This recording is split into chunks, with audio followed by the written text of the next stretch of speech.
Hello and welcome to a brand new video. So today you join me for Premier League Game Week 29 predictions. That is right guys, in this game week there are only 8 games being played due to the FA Cup semi-final. So yeah, so here we go then guys, the 8 games being played, only 10 games left of this Premier League season and some things are spicing up. So guys, in this series I go through each side, give you some details on each team, to give you my prediction at the end of that conversation. So like I said in the video guys, hit a like button man, subscribe if you're not ready. Without further ado, let's begin with our Premier League Game Week 29 prediction. First up we have Everton versus West Ham. This is 15th versus 16th. Both of these sides are on the same amount of points in this season, but one team has a better form ratio. So Everton drew 1-1 with Wolves at the weekend. The last 5 games, Everton have played 5, drew 4 and won 1. So their form wise is not too bad either. I think they're pretty much safe on 33 points. It's still 10 games left, so anything can happen. But I think the way Everton are right now, you know, the way they're playing, I think they should be okay. They're up against West Ham, who lost 1-0 to Newcastle. Down, so these are on 33 points, just like Everton, who was sitting 16th. So, you know what? Graham Potter's came in, he has not had an easy task, has he? Let's be fair, you know, he hasn't had an easy task. West Ham are struggling to score goals this season, and it's still the same under Graham Potter. Yes, they are playing some good football, but again, it is goals and results that get you these sort of wins. And the way West Ham are right now, they're just, you know, they seem to be winning games, losing games, and then, you know, it's a continuous cycle. So it hasn't been great for West Ham. Because they're on 33 points, I believe they are safe this season. But the way Everton are right now, guys, Everton's form is just a little bit better than West Ham. So that's why I've got Everton to beat West Ham 2-1. So this next game, it is top versus bottom. It is Ipswich Town versus Forest. So Ipswich, guys, lost 1-0 to Crystal Palace last week, okay, and they are in a bit, Ipswich Town in a bit of a statement now where they need to pick up these big points, because obviously with 10 games left, time is slowly creeping out. And again, Ipswich Town are struggling to find the net as well, and Liam Dillard has not scored for a while, and he is their key man. I think they try and get him playing to his strengths and stuff, then, you know, they've got an opportunity to stay up. But Ipswich Town are just losing games. You know, they are playing okay, but they are losing these games now that they need to win, obviously. But I don't know if they'll stay up this year. With 10 games left, it's looking very unlikely. But like I say, they've still got a few. They've got 30 points to play for. So until the last game of the season, if it comes down to the last game of the season, then so be it. But I think Ipswich Town, I think it is writing on the wall. I think they are close to relegation.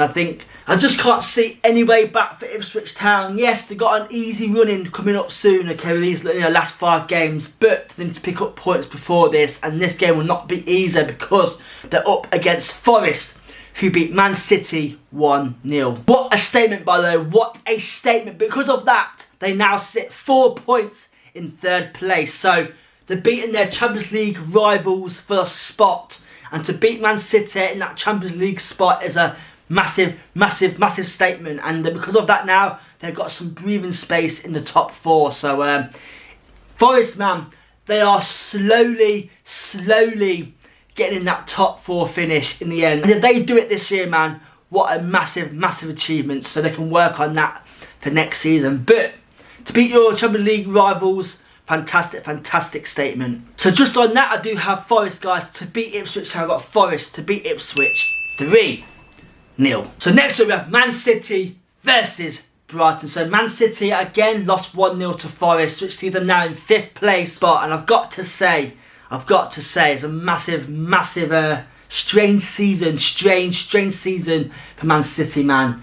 Honestly, I can't believe how poor they have done this year. Yes, they still sit in 5th place, but they are losing these games that you would not expect them to lose. Haaland has not been great recently. Marmoush, you know, I think, I'll be real with you, I think the biggest thing they did last season, well this season, Man City, is get rid of Alvarez, okay? Alvarez, who now plays for Atletico Madrid, because I think since he's left, you know, they have struggled up front, and I thought he was a good player, Alvarez, and I think losing him was a massive loss. But overall though, like I say, Man City have not been great this year, and that is, it's showing, guys. It is showing, because they're losing to teams who they shouldn't really be losing to, or they wouldn't have lost to a few years ago. So yeah, I think with Man City, guys, their team is getting old right now, and I think they need to have a massive turnover. Try and get these younger players in, because their team is definitely old now, and it is showing. They're up against Brighton, to accommodate the last Europa League spot in the league in 7th place. Okay, in their last 4 games, they have won 4 on the bounce. So Brighton are going into this game with massive confidence, and I think Brighton will come out and top this game. So yeah, I've got Brighton, guys, to beat Man City 1-0. Next, we have Southampton versus Wolves. So again, guys, Southampton sit bottom of the league on 9 points. They lost 3-1 to Liverpool, and they are still on course to be the worst point scoring side in Premier League history. I think it's pretty much confirmed that they are relegated. Obviously, this is a relegation battle, so if they somehow beat Wolves, then they have a slight chance of of safety, but it's a massive long shot. They sit a massive 14 points away from getting out of the relegation zone. So the 30 points left to play for, Southampton need to win half of their games to even consider themselves of getting out the spot. So I think it's confirmed Southampton are relegated, but you know what, it's been a really poor season, and that is all I can say about Southampton. They're up against Wolves, who now sit a massive 6 points clear at the relegation zone with their 1-1 draw with Everton. So yeah, so Wolves have a bit of breathing space. 2 wins now. Their team below them need to win before Wolves can even get in the bottom 3. So Wolves have a bit of breathing space, and I think Wolves are probably the better side out of the bottom 3 who will stay up, because Wolves are better than both, Leicester. Wolves are better than all Southampton, Leicester and Ipswich. So I think for Wolves just might stay up. But like I say, guys, 10 games left, anything can happen. Just on that though, guys, I do have Wolves to push away from the bottom 3 even more with this win, because I've got Wolves to beat Southampton 2-0. Next we have Bournemouth versus Brentford. So Bournemouth with a 2-2 draw with Tottenham Hotspur. They now only sit 1 point away from Europa Conference League and 2 points away from an Europa League spot. So Bournemouth, guys, aren't out the fight just yet, okay? I really hope Bournemouth get this top 7 finish, or even a top 8 for Europa Conference League, because I think the way Bournemouth have been this year, they have been very impressive, and they have been playing, guys, by the way, without a striker for the last 5 to 6 weeks. So you know what, I'd love to see Bournemouth getting the top 7 this year, and yeah, they're only 2 points away, guys. So I really hope to see them at the end of the season in a top 7 finish. They're up against Brentford, are also in a same situation, but they are 6 points away from a Europa League spot and 5 points away Europa Conference League spot. You know what though?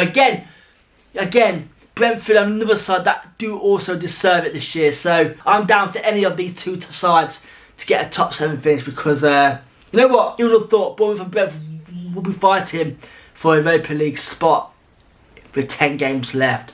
No one did. So fair play, man. Fair play.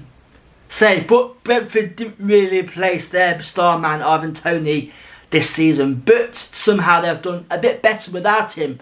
I think it's because they rely less on their star man Toney. That is why the Brentford have changed this year, because they don't rely on their one player this year, in a team. So fair play to Brentford. I do have though, guys, Bournemouth to win this game. I've got Bournemouth to beat Brentford 2-1.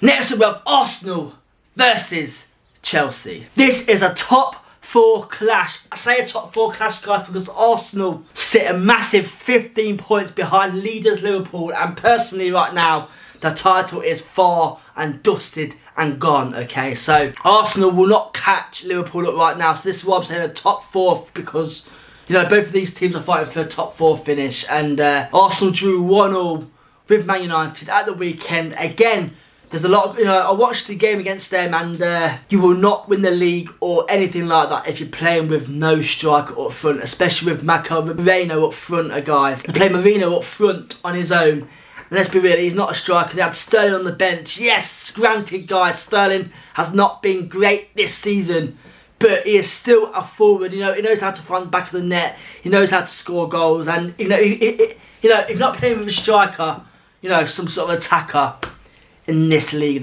then you will get punished. And I think that's what's happened with Arsenal in the last couple of games. They have been punished, and they have slowly pulled away behind Liverpool. So that is what's happened. They're up against Chelsea, who beat Leicester 1-0. Not a great performance by Chelsea, I've got to say, not a great performance by Chelsea, but they still got the win, and they now sit in the top 4 finish. I think with Chelsea, guys, it's they stick to the same tactics. It's not really working, because obviously against Leicester, there were gaps where Leicester penalised, okay, and I don't know. I think with Chelsea, I think they need to try and change up a little bit, because it looks really, really stale. I've got to say, Cole Palmer does not look great either, and I think their system is not really suiting his style of play anymore. But again, though, guys, it's Chelsea. They've got the best, they've got the most expensive side in the Premier League, and probably even in the world as well. And we shall see what happens, but I think they'll get a top 4 finish, but it's going to be tight. So just on that, guys, I do have this game to end as a draw. That's why I've got this game to end as a 1-1 draw.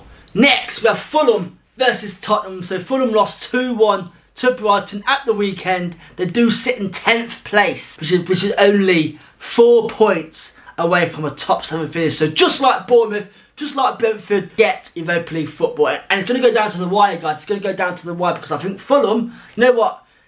They do win these games, but they do sometimes lose the games they should be winning, okay? And that has been their issue this season. They've not been consistent enough, and that is why they find themselves in 10th place. Overall, though, good season, in 10th place, and they could be fighting for a Europa League spot by the end of the season. They're up against Spurs, who drew 2-2 with Bournemouth, and personally, Spurs cannot really fight for anything this season. Yes, they're in the Europa Conference League, and that is their only way of getting into Europa League next season, because I don't think they'll get a top 7 finish this year, because they're too far behind. Spurs could win that tournament, and if they do, fair play to them. They get they get a Europa League spot next season. But just on that alone, guys, I do have Fulham to bounce back this week and beat Spurs. That's why I got Fulham to beat Spurs 1-0. We are down to the last game of this game week. It is Leicester City versus Man United, Sunday night, 7 PM.